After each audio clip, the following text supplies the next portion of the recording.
So let's go ahead and dive into today's topic on how to easily get into large prime contractor doors, right? How to get in and have meetings. I'm going to cover a couple of different things, but the first thing I just want to start with is why is it important to get into a large prime contractor's door and start having these meetings? I'm going to give you a few reasons. First one is that roughly 30% of the dollars, the revenue that or the sales that large primes win have to go to smalls, right? I say roughly because that number can move around a little bit, but basically that's a good number that says 30% of what large businesses get have to go to small businesses. That's called a small business plan, where the government says, look, if I'm going to award you a large contract, large business, then I want you to be implementing a small business plan that utilizes small businesses. Otherwise, if we just award to you, then we're not going to be taking care of the backbone of America, small businesses, right? And so there is this small business plan that anything over, I think that the rule is basically anything over 700,000, but forget about that, right? Anything over 10 million, anything over 100 million. I work with larges that have $1 billion contract.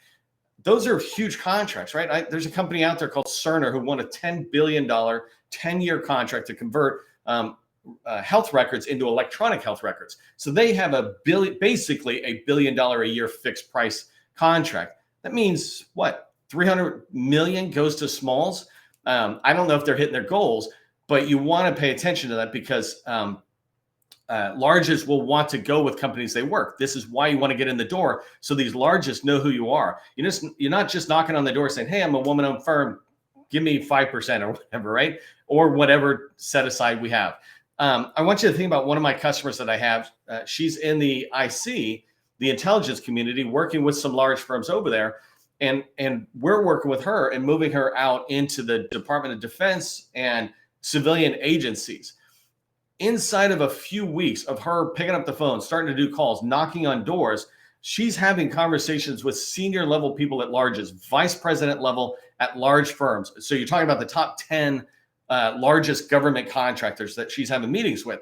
And she's able to move that relationship forward because she's been working with them for a few years. That's just continuing it, right? It's not like she's, doing $100 million a year or something. She's in a reasonable space, but she's moving over saying, I'm working with you.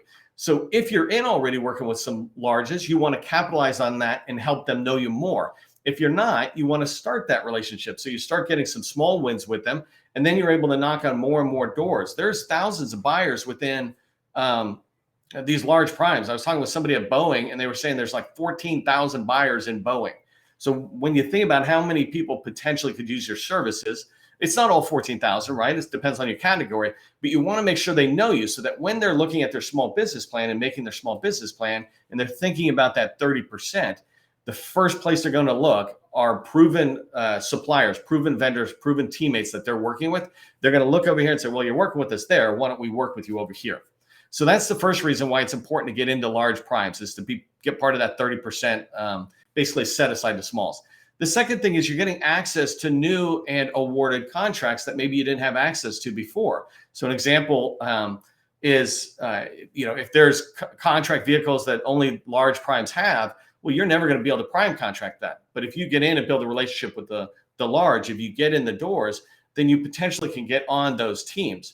Whether it's new opportunities that they're going to go after, new task orders, or flat out new, whole new contracts, or whether it's existing contracts. And larges, don't ever go with this myth that once a contract's awarded, there's no room on the team. There's always room on the team. And the bigger the contract, the more room there is, because there's a need. Things change. Maybe a small graduates that was originally on the team and they can't compete anymore. Maybe another teammate is no good, like they want somebody different. Maybe all the teammates are struggling to find people who can do what you do, right? So there's always room. You just have to build a relationship. I'll give you an example.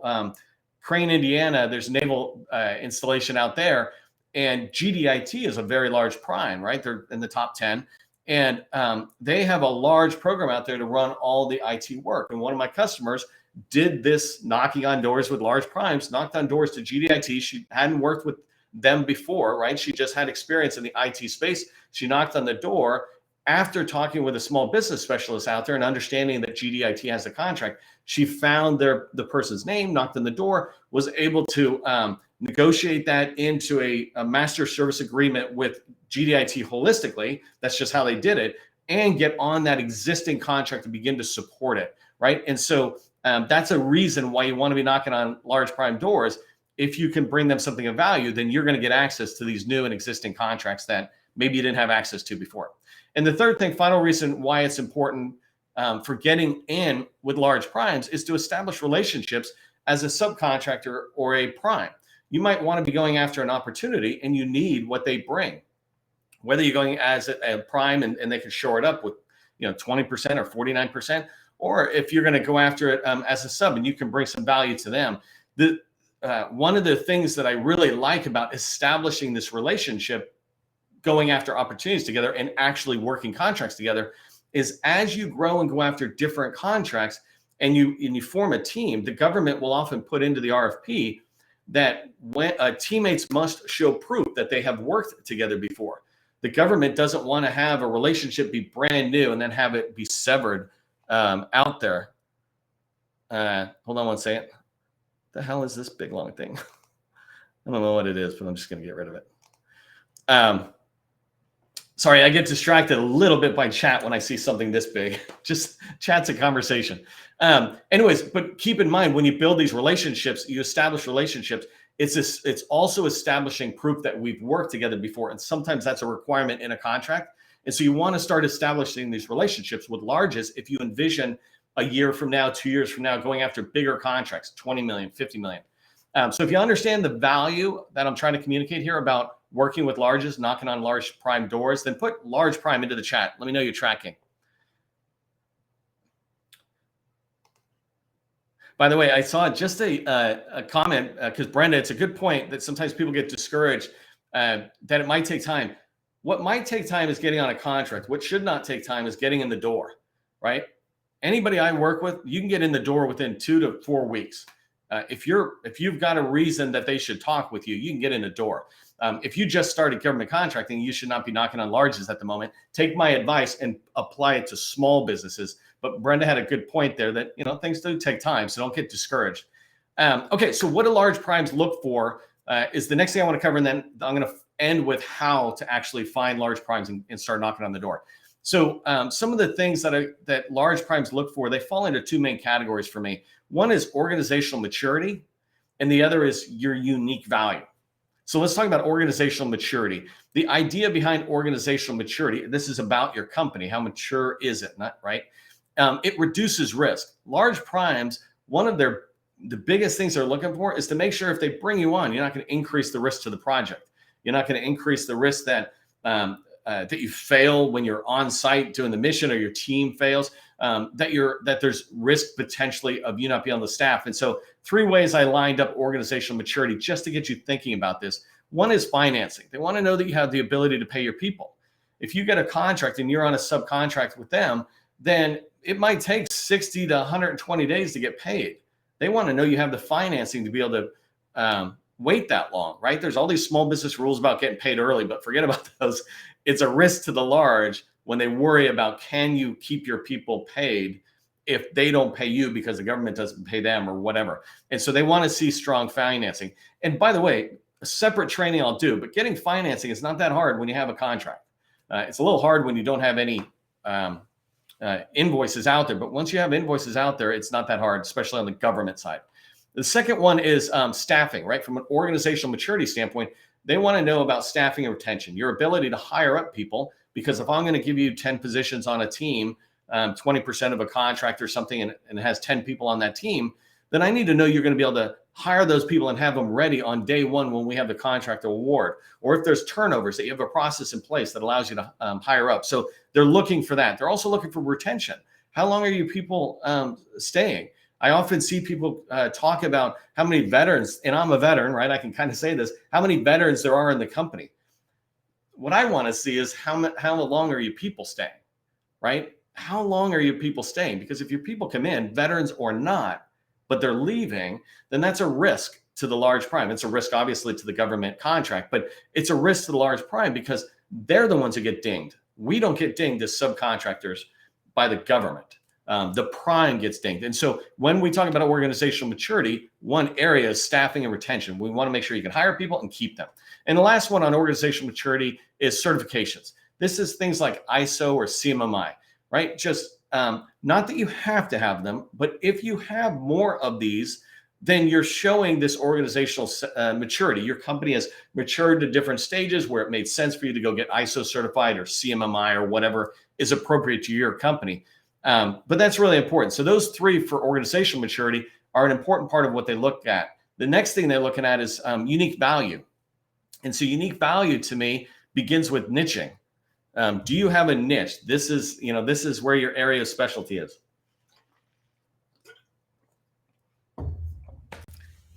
So when you think about a niche, and as it relates to a large prime that you're going to go work with probably does a business that's similar to yours.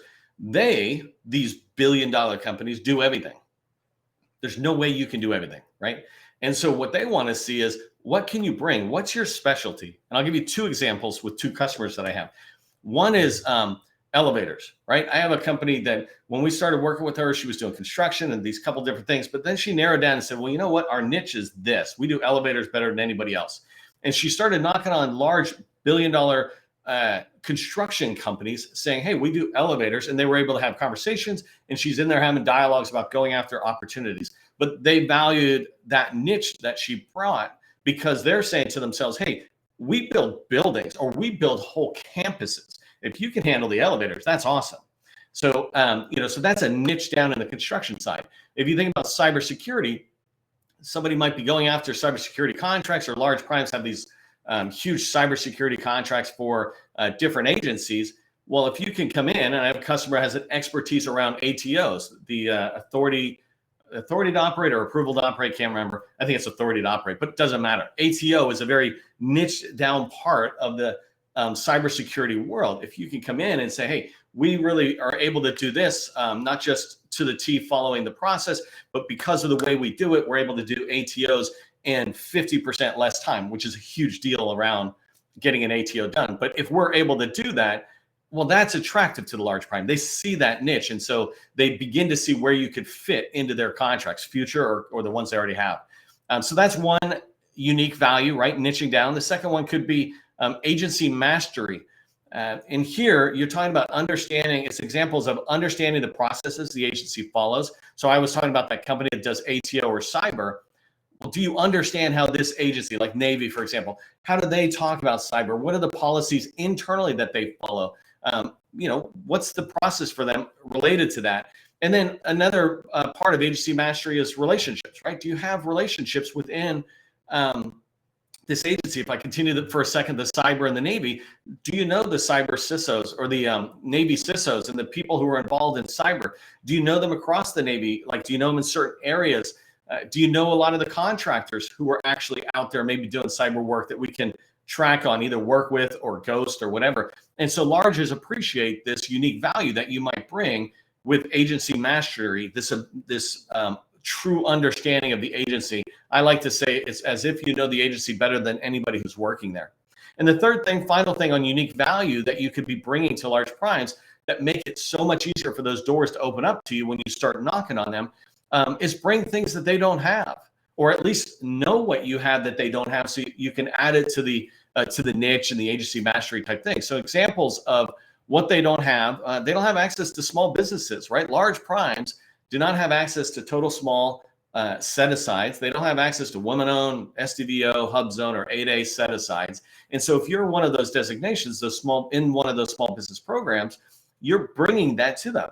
Hey, I can give you access to the women-owned set-asides, and I've been pursuing them and trying to push some to women-owned set-aside. I'm a woman-owned small business, and I'd love for you to come in so that we can go after it together. Well, they'll appreciate that, right? They'll understand that you're giving them access to opportunities that they couldn't have gotten access to before, and they'll just appreciate the fact that you're thinking about bringing them on compared to just getting. The other thing about what they don't have, and second thing is just here, contract vehicles. So a perfect contract vehicle that I can think of on the IT side is if you're a contract holder on the 8A Stars 3 contract vehicle. That's a $50 billion IT contract vehicle. And if you can team with a large and talk to them about the contract vehicle, make sure they understand it, and help them understand the 8A program. By the way, if you think larges have any clue of what an 8A company is, you're wrong. There's a couple of people who might understand it, but I've been in this business long enough. that I keep getting surprised when I go to a large and they don't really understand the small business programs. And the reason that's important is because when you teach them, they will see it as an opportunity for them to go, wow, 8As can have this dedicated contract vehicle. And also, if opportunities are pushed in there, no protest. I think 8A, the Stars 3 has no protest, like up to 10 million. So larges would be attracted to that stuff. Those are things that you could bring that they don't have that would help open the door and start the relationship as you move forward. So what do large businesses look for from you? It's organizational maturity and your unique value, right? Don't go over kill on value proposition. Just what do you bring that maybe they don't have themselves? So if you're tracking on that stuff, put know my value into the chat, which gives me a chance to drink water. Know my value. Okay, so the last one I want to talk about here in today's training is a process to actually start getting indoors, right? I want to give you steps to get indoors. I have other training that expands on what I'm about to teach you. But if you do what I tell you today, you can start getting on indoors in a matter of weeks, right? If you've got some experience in the federal market. Remember, my advice is always, if you don't have any experience in the federal market, don't knock on large doors. But everything I'm teaching you, just if you're new to the game, just knock on small doors. Companies that are small, like 5 million, 20 million is still small, right? But don't go knocking on Lockheed. Okay, so here's the process to actually start getting indoors that you can follow. 3 steps, and I'm going to bring it back constantly. And in fact, let me just share a graphic that it's important. Every time we talk, I actually do this. So the federal sales process, that's funny. That is not my, that was the wrong graphic. That's the graphic I want us to do. I don't know what that other one was. But this one here is our 7-step process, right? And the steps to getting in the door to begin building relationships is right here. Research, targeting, and outreach. That's what I'm going to talk about. But if you follow this process, it will lead to relationships that lead to opportunities you can pursue and proposals you can team up with and submit with larges to win, start winning contracts. So let me just give you some details about that, right? So the first thing is, when you think about research as it relates to getting into a large prime door, the first thing you want to be thinking about is which larges, and then if I pick this large like Booz Allen, why this large? Why am I choosing this large over this one? When I work 5-year strategic plans with people, I always tell them pick 8 large firms that you will work with over the next 5 years that will help lead you to $50 million, let's say, in revenue from them. That's not a big stretch when you think about the time. And by the way, it's as if you're starting from, let's say, 5 million. You can move that direction reasonably. But why this large is one thing you want to think about with research. And so you want to, the research and the answers to the why this large come from FPDS or which agencies they're in. Are they aligned in similar agencies that you want to get into and similar work you want to do? And then the other part of research, just the second big one you want to pay attention to, because large firms are really huge, hence the word large. You want to find out what divisions are ideal for you. So if you go into the Navy, they have 10 buying commands. Not all of them are for you. And if you go into GDIT or you go into Boeing, they have different divisions. They call it different stuff, but some of them fit for you. Some of them are related to airplanes, and that's you. Some of them relate to just pure emerging technologies or IT or something like that. And so you want to figure out which IT or which large firm to go into and then which division to go into, because that helps you with the second step, which is targeting. Targeting really is really straightforward, right? It's about building a list of 100 people whose doors you want to knock on. It's that straightforward. When we work with customers, we build a list of 100 to 200 people and say, let's go get in. But a simple way for you to think of it is, when I'm done with targeting, I have 100 names, emails, and phone numbers that I can reach out to. This information, by the way, I would not put it into your CRM or any fancy tool. Just put it in the spreadsheet until you reach somebody, because often when you're doing this kind of research, what you'll find out is that maybe the person's not there anymore, or maybe they're just not interested in talking with you. All of that is fine, but you don't need to add junk into the CRM. You just want to add people you've contacted and they are willing to talk with you. And so first thing about targeting is it's building a list of 100 people. The second thing is about how do you build a list of 100 people? Where do you find their names? And I want to use Booz Allen just as an example. One of the first places you can go is the website. If you go to Booz Allen's website, you'll find all sorts of information. So one of my favorite places to go is the contract vehicle section. I can find a bunch of people's names, numbers, and emails there. Another place on Booz Allen in particular that I love going to is their blog. If I go in and look at their blog, and let's say I'm doing artificial intelligence, I'll find some articles on AI.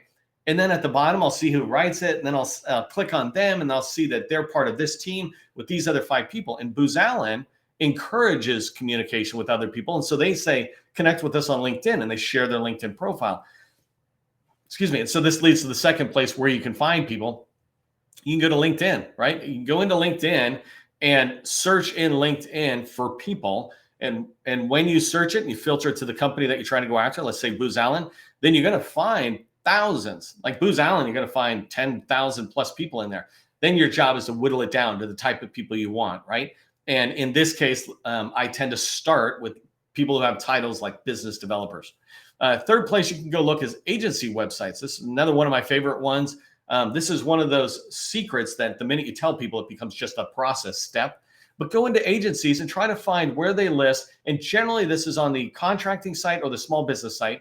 But try to find where they list small business primes. Large primes serving this agency. Most often, you'll see this list that has the company name, some other information, and a point of contact with their phone number and their email. It's like gold, right? And so every agency you go into, you'll find 1 or 2 or 3 names for a particular company. But you start doing this and you're building a list. It's just one more place you can get names. And then if you haven't downloaded our small business directory, our small business directory on www.govconchamber.com, go download that from our website. It's free. And in there, we have a whole section of it is for large primes. And you can find, I don't know, there's over 100 companies in there. So there's got to be close to 200 names now in there of small business liaison officers for these large prime contractors. And we just keep adding them in when we find them. But go in there. Like if you're going after Booz Allen, you would find a few people from there as well. And so there's ways for you to build that list. And just a reminder, it's the company website, agency websites, LinkedIn, and then our directory. Those are 4 ways that you could find names as you're building up a list of 100 people. So the last step on the process to actually reaching or starting to get in the door is outreach, right? So you researched, you did targeting, and now you do outreach. And that's just a 15 to 30 minute call. You're just trying to schedule a call.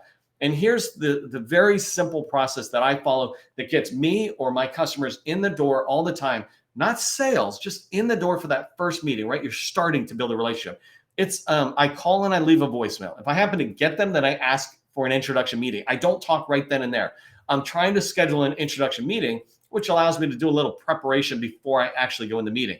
When I call, I almost always get a voicemail. So I leave a voicemail saying what I want and then follow up a few hours later with an email. I wanted to give you a quick story, and I know I'm running out of time here, but we have a customer who just wrapped up our workshop this week, in fact. And so we got one more if anybody wants to come in. But we just wrapped up the workshop with her. And one of the discussions we were having is together with her, we had reached out to a lot of people at 2 very large primes, right? They're in the top 10. And we were saying, how many no's did we get? We got no no's. We only got yeses and no responses. And if you've heard me train before, I say no responses is a yes. Until somebody says no, it's a yes.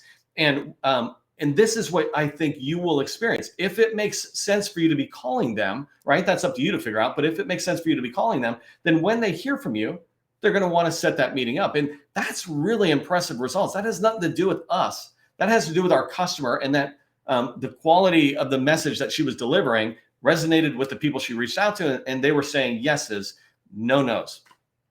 No nos. Okay, put follow-up process in the chat if you understand that getting in the door is just a process. Research, targeting, and outreach, and you start going in. We just talked about the getting into a large prime contractor, why it's helpful to work with them, right? What they look for when they look at a company like yours, and then the process to be able to get in. My tip for you on what I want you to do, let's say next week, is go to LinkedIn and search one large prime that you'd like to get in, and search for business developers to start, right? Just that title, business developers, and just see how many people are there. When you do that, that's the start of your 100-person list. And you begin to realize there are really a lot of people in there. Not all of them will talk to you, but even if you got 10 of them to talk to you, that is a massive step forward in a large prime. If you found value in today's training, do me a favor, throw thank you into the chat or the comments, especially for Gus and Cecilia, who helped me plan out these daily trainings. I know you like these trainings and you find them valuable, and it's a huge part because of what they do to help us prepare.